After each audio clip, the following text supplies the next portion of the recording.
बडनेरा तालुक्यात केंद्र सरकारच्या कामगार कल्याण खात्याकडून इमारत बांधकाम कामगारांना गृहोपयोगी साहित्य संचांचा वाटपात सोमवारी देखील लाभार्थ्यांची मोठी झुंबड होती। तालुक्यानेही पेट्यांचे वाटप केव्हा करणार असा प्रश्न उपस्थित होत आहे। मध्यरात्रीपासून ताटकळत थांबलेल्या एका महिलेस गर्दीच्या त्रासामुळे ॲम्ब्युलन्सने उपचारासाठी नेले गेले। परतवाडा तालुक्यात अवघ्या 3 महिन्यात मेळघाटात घडलेल्या 5 घटनांमधील 5 जणांच्या मृत्यूस कारणीभूत ठरलेल्या नरभक्षी वाघाला इतरत्र हलवण्यावर मेळघाट व्याघ्र प्रकल्पाकडून शिक्कामोर्तब करण्यात आले। हमी भावाने शासन खरेदीसाठी शेतातील पिकांचा ऑनलाईन पेरा 7/12वर नोंदवणे अनिवार्य आहे, अन्यथा शासन खरेदीसाठी पिकांची नोंदणी करता येत नाही। आगामी काळात सोयाबीन, कापूस व तुरीची शासन खरेदी केंद्र सुरू होणार आहेत। या केंद्रावर शेतमाल विक्रीपूर्व नोंदणी वेळी 7/12वर ई-पीक नोंद अनिवार्य आहे। परतवाडा तालुक्यात आपण अनेक वर्षापासून मेळघाटातील आदिवासी विद्यार्थिनींच्या गुणवत्तापूर्वक शिक्षण व रोजगाराभिमुख उपक्रमासाठी प्रयत्नशील आहोत। नर्गिस दत्त फाउंडेशनच्या वतीने आपण हा उपक्रम राबवित आहोत।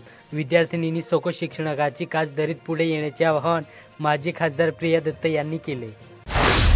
चांदूर रेल्वे तालुक्यात यंदाच्या खरीप हंगामात सुरुवातीला झालेल्या पावसामुळे सोयाबीन पिकाला पोषक वातावरण मिळाले होते, मात्र गेल्या काही दिवसात झालेल्या अतिवृष्टीमुळे व सततच्या पावसामुळे शेतकऱ्यांच्या पिकावर संकट ओढवले।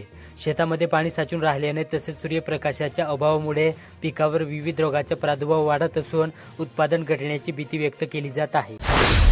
बचत गटाच्या 2 महिलांचा पाठलाग करून पैकी एका महिलेकडील 50,000 रुपये लपास करण्यात आले। महिलेच्या पर्सला चिरा मारून ती चोरी झाली। 8 सप्टेंबर रोजी चांदूर बाजार येथे ही घटना घडली। अमरावती जिल्ह्यात पीएम किसान योजनेचा 20वा हप्ता ऑगस्ट महिन्यात 2,84,982 शेतकऱ्यांच्या बँक खात्यात जमा करण्यात आला। आता हाच डेटा वापरून राज्य शासनाच्या नमो शेतकरी महासन्मान योजनेच्या 2,000चा 7वा हप्ता पात्र शेतकऱ्यांच्या खात्यात या आठवड्यात जमा होण्याची शक्यता आहे। अमरावती जिल्ह्यातील गाडगेनगर पोलिसांनी छत्रसाल नगर येथील एका महिलेकडील सुमारे 3,600 रुपयांची देशी दारू जप्त केली। ती आपल्या राहत्या घरी देशी दारूची विक्री करीत होती। 7 सप्टेंबर रोजी या प्रकरणी कारवाई करण्यात आली। अमरावती जिल्ह्यातील फ्रेजरपुरा पोलिसांनी वडाळी भागातील सरदारपुरा येथील एकाकडून 39,000 रुपये किमतीची गावठी हातभट्टीची दारू जप्त केली। 7 सप्टेंबर रोजी ती कारवाई करण्यात आली। या प्रकरणी फ्रेजरपुरा पोलिसात गुन्हा नोंदविला। अमरावती जिल्ह्यातील टेलिकॉम कॉलनी स्थित एका नव्या बांधकाम स्थळाहून सुमारे 50,000 रुपये किमतीची तांब्याची केबल लपास करण्यात आली। अज्ञात चोरट्याने ती कापून चोरून नेली। आरोपीने तेथील बटनाचे व वायरिंगचे देखील नुकसान केले। 6 सप्टेंबर रोजी रात्री 8च्या सुमारास हा प्रकार उघड झाला। या प्रकरणी राजापेठ पोलिसात बाळासाहेब खडाळे यांच्या तक्रारीवरून गुन्हा दाखल केला।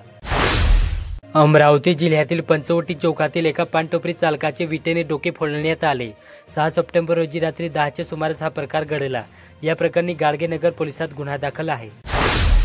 अमरावती जिल्ह्यात गत काही दिवसांपासून बनावट जन्म मृत्यू प्रमाणपत्र प्रकरण गाजत असताना महसूल विभागाने अमरावती जिल्ह्यातील सुमारे 2,800 जन्म मृत्यू प्रमाणपत्र रद्द केले आहेत।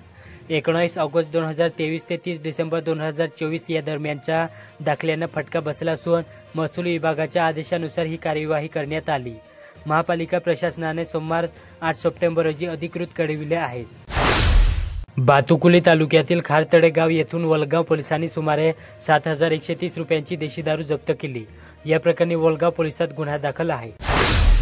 परतवाडा तालुक्यात विद्युत वितरण कंपनीतर्फे ग्रामीण भागात स्मार्ट मीटर लावले जात आहेत। लावण्यात आलेल्या मीटरमुळे नागरिकांना अव्वाच्या सव्वा देयके येत असल्याने गोरगरीब नागरिक हैराण झाले। या संदर्भात चमक बुद्रुक, चमक खुर्द व देवरी येथील नागरिक विद्युत वितरण कंपनीवर धडकले। त्यांनी लावलेले मीटर काढण्याची मागणी कार्यकारी अभियंता यांनी केली।